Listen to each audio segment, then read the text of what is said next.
The UNI football team wrapped up the spring 2021 season after playing 7 of their 8 scheduled games. The Panthers finished 3-4 overall, with all 4 losses coming down to the final possession. Playing without 2 players who are projected to see their name in the NFL draft later this month, there's a lot of great things for UNI football to build on. And as they turn all their attention to the fall of 2021, we recap the spring season for UNI football. The UNI Panthers' first ever spring season ended with a 3-4 record, while all 4 losses were narrow defeats. The season finale against second-ranked North Dakota State was just a 3-point loss, and NDSU got 7 points from special teams.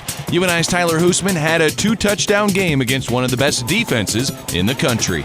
I thought we played very well, and what makes you mad is you play very well, but you don't have a win behind it.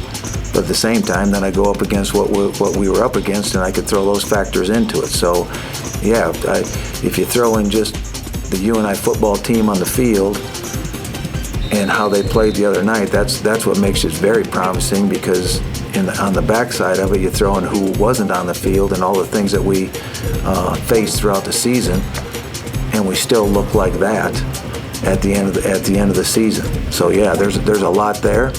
That's what makes you look forward to what to do in the next 3 months. UNI's losses came at the hands of 3 teams with top 10 national rankings: South Dakota State, Southern Illinois, and NDSU, and Missouri State, who finishes the season in the top 15. UNI's wins include a shutout of Youngstown State, winning 21-0 as Dom Williams ran for 2 TDs. UNI's defense finishes as one of the best defenses in the country.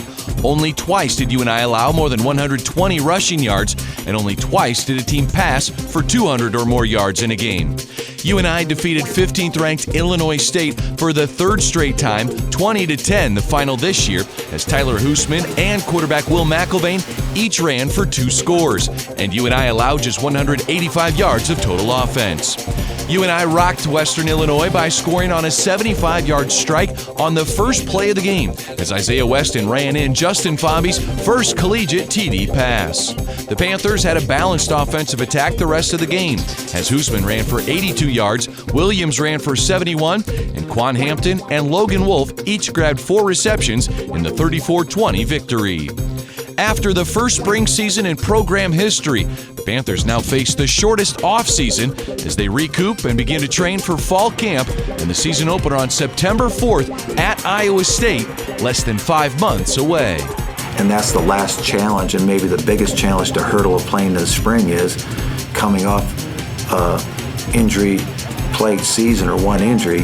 When is that recovery time? Because then it affects your weight room time and your development time, which is going to add up when you hit August. The Panthers' fall 2021 season begins September 4th with a game at Iowa State, and you can look for the home opener on September 18th. Season tickets are now available to renew and will come up for sale soon if you want to get in on all the action. Still to come, we get updates on UNI golf, track and field, and Panther softball as the hits just keep on coming.